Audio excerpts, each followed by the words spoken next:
পাকিস্তানি তারকা অভিনেত্রী হানিয়া আমিরকে বলিউডের সিনেমায় দেখা যাবে কবে, তা নিয়ে আলোচনার শেষ নেই। হানিয়ার অনুরাগীরা তাকে বলিউডের সিনেমায় দেখতে মুখিয়ে আছেন। বিষয়টি নিয়ে হানিয়া কি বলছেন? বলিউডের সিনেমায় অভিনয়ের প্রস্তাব পেলে করবেন? এমন প্রশ্নের জবাবে এই তারকা বলেন, ভালো কোনো কাজের প্রস্তাব পেলে বিষয়টি নিয়ে বিবেচনা করে দেখবেন।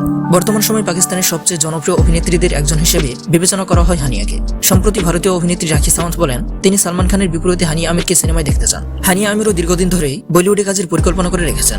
বিশেষ করে শাহরুখ খানের বড় ভক্ত তিনি। রাখি সাওয়ান্তের ইচ্ছা পূরণ হয় কিনা তা দেখতে অপেক্ষায় থাকতে হবে। সম্প্রতি ইনস্টাগ্রামে পাকিস্তানি তারকাদের মধ্যে সবচেয়ে বেশি অনুসারী রেকর্ড করেছেন দেশটির জনপ্রিয় অভিনেত্রী হানিয়া আমির। এই মুহূর্তে হানিয়া আমিরের অনুসারীর সংখ্যা 1,70,00,000-এরও বেশি। সম্প্রতি CNN হানিয়া আমিরকে শীর্ষ 50 এশিয়ান সেলিব্রিটি হিসেবে নির্বাচিত করেছে। তাকে the face of generation Z in Pakistan হিসেবে স্বীকৃতি দিয়েছে। আলোচিত পাকিস্তানি ধারাবাহিক কাভি মে কাভি তুমে অভিনয় করে পরিচিতি পেয়েছেন হানিয়া আমির। ফাহাদ মুস্তাফা ও হানিয়া আমির অভিনীত ধারাবাহিকটি পাকিস্তানের গণ্ডি পেরিয়ে ভারত ও বাংলাদেশের দর্শকদের কাছেও প্রশংসা কুড়িয়েছে।